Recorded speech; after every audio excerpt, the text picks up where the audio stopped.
I got room service last night. What a delight. You make a phone call, 10 minutes later, there's a knock at your door, the sweetest, most polite man. May I come in?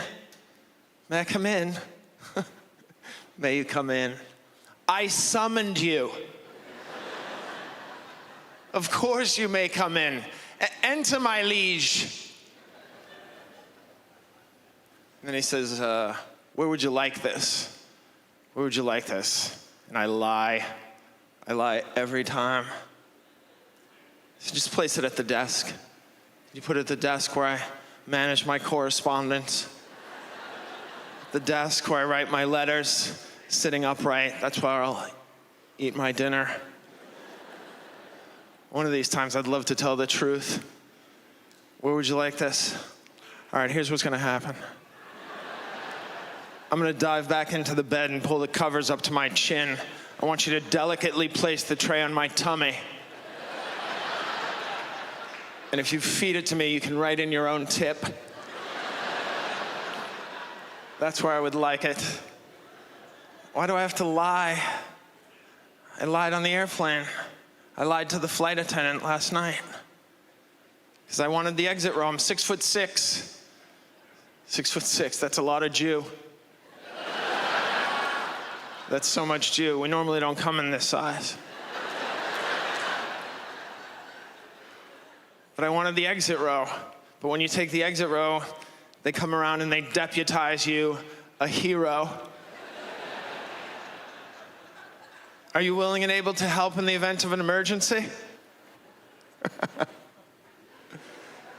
No. No, I'm neither willing nor able to help in the event of an emergency. I will lose my mind. Are you kidding me? I took 2 Xanax to pack for this flight. You think I'm gonna usher strangers from smoldering wreckage? No. I played hockey when I was a child. Do you like me now? I did. I really wanted to figure skate. But then I knew myself, that I knew I would not be able to handle the scrutiny.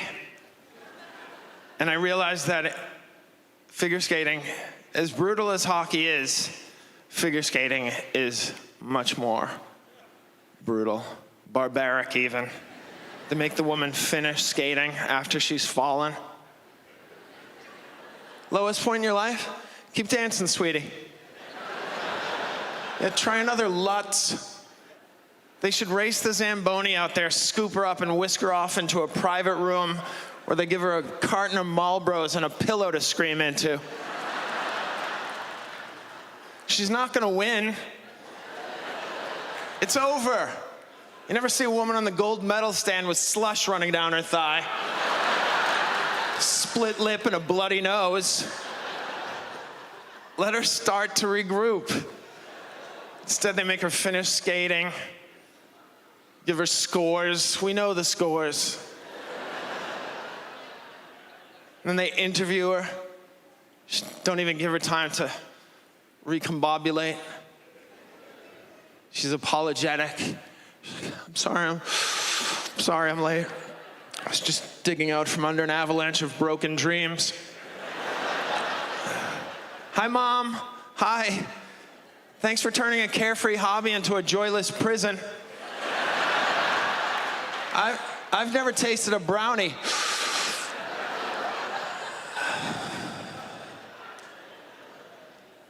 Christina, why do you think you fell?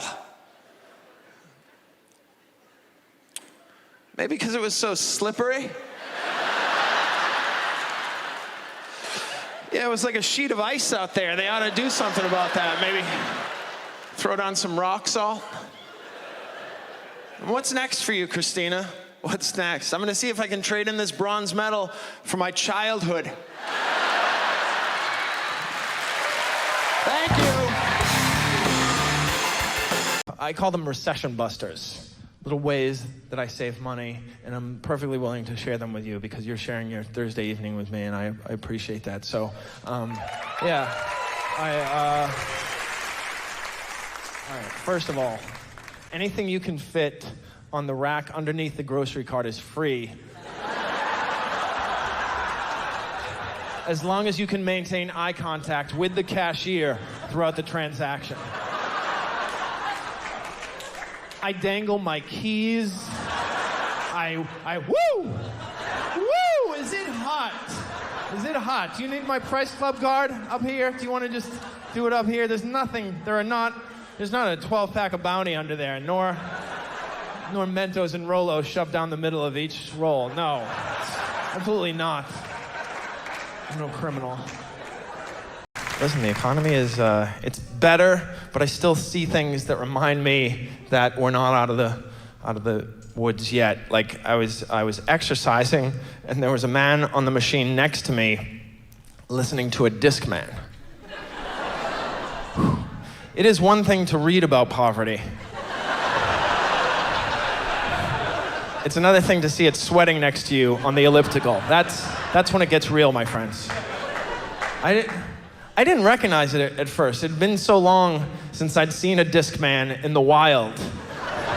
It was huge. I looked over there, I thought he was listening to a pizza. It was enormous. I had a Discman. Did you ever have it? You're too young to have had a Discman. I had a Discman. This is how long ago I got my Discman. I paid $188 for my Discman. It was a good price. $188 I paid for my Discman. I could go over to Rite Aid right now with $188 and bring back a Discman for everyone in this room. In fact, go ahead and reach under your seats, everyone. Go ahead and reach under your seats. You think you're gonna walk away without a gift from Gary Gulman? Even if I did put a Discman under everybody's seats, you'd leave it behind at the end of the night. You'd be like, that was really sweet and generous. And he had very kind eyes. Gary had very kind eyes. I do have kind eyes. You were wondering, why do I trust this guy that I barely know? Kind eyes. How kind? On my license next to eyes, it says kind. Only myself and Mark Ruffalo can boast that.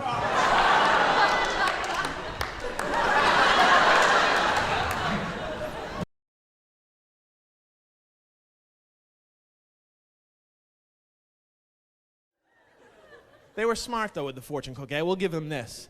Because the reason the fortune cookie is still around, because they're genius with marketing. Putting that fortune in there, that's what makes the fortune cookie. That's why it's still around, the fortune cookie. Because, yeah, you get a lousy cookie, but inside that lousy cookie, hope. Yeah, I just cracked my tooth in this cookie, but I have a winning personality, and that's going to help.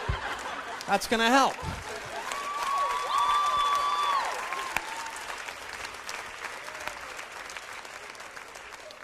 Fortune cookie, not the worst cookie. Some people tell me that the worst cookie is the Nilla wafer, and to those people I say, how dare you? How dare you attack the Nilla wafer? The Nilla wafer is so humble. The Nilla wafer, he's a nice cookie. He doesn't even claim to be a cookie. He's like, I'm a Nilla wafer. I'm a Nilla wafer. I don't even claim to be a vanilla wafer. I'm a Nilla wafer. I know I suck. I have suggestions on the side of my box as to how I might taste better. Seriously. Spread some frosting on me. It's delicious. Christ, you put frosting on a pencil, it's edible. Give it a try. No. The worst cookie of all time, the sugar cookie. That is, and some people, oh, no, the sugar cookie is good. What kind of life are you leading? Where you're defending the sugar cookie. The sugar, are you kidding me? The sugar cookie? Proof that the sugar cookie sucks, the cookie cutter. No other cookie needs the cookie cutter. No other cookie needs cosmetic surgery to get you to like it. None, right? You never see a chocolate chip cookie. Hey, look, I'm Elvis. Never, never. Chocolate chip cookie knows who he is. Sugar cookie, every holiday comes back with a new look. Comes back from Christmas like a desperate 8th grade girl just dying to be loved. Comes back from Christmas. Hey, look, I'm Santa. I'm a tree. I'm a wreath. Do you love me? It's Valentine's Day. I'm Cupid. I'm a heart. Please, it's Easter. I'm an egg. I'm a little chickadee. You're Jewish? Okay. I'm Adam Sandler. Please, give me a chance.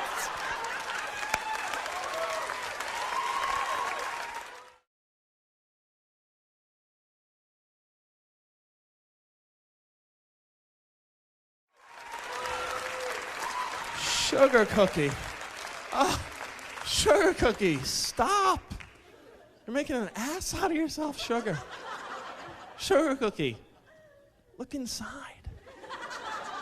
Don't change what's on the outside. That's not what's important. Change what's inside. That's what counts. Look at Oreo. For Halloween, Oreo had orange filling inside. Boo. But you're gonna stick with the sugar, huh, sugar cookie? Well, can I tell you something, sugar cookie? Can I tell you something? Sugar cookie, is it? Yeah, listen up, sugar. Listen, sugar. Every cookie is a sugar cookie. A cookie without sugar is a cracker.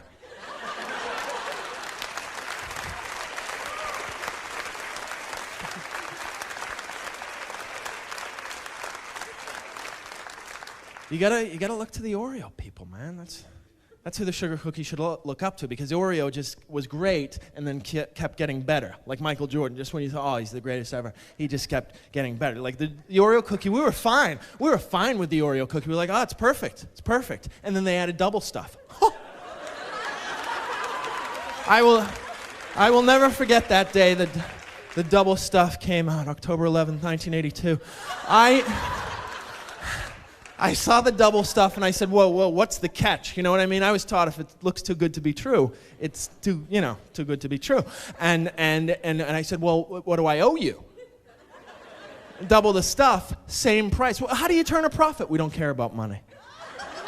We want to make you happy. Oh, well, you've succeeded. Oh, Oreo. Wow. And they didn't stop there. They could have stopped there with double stuff. Then they put peanut butter in the middle. Peanut butter in the middle of an Oreo cookie, my God. That's cocky, though. That's arrogant. That's like they went up to Nutter Butter, put their finger in their chest and said, we got it. Yeah, we'll take it from here, Nutter Butter. I think we know what we're doing with cookies. Yeah. We're Oreo. Maybe you've heard of us. Oh, yes, you have heard of us. Yeah, we're America's favorite. It's cute how your name rhymes, but we're going to take it from here, Nutter Butter. Then they put chocolate in the middle of an Oreo. Chocolate in the middle of an Oreo, my God. Delicious, but a little scary, isn't it? Because it's almost like, Oreo, have you been reading my diary? You know, it's been a fantasy of mine forever. You made it happen, and I thank you. My favorite thing to put my Oreos in, milk.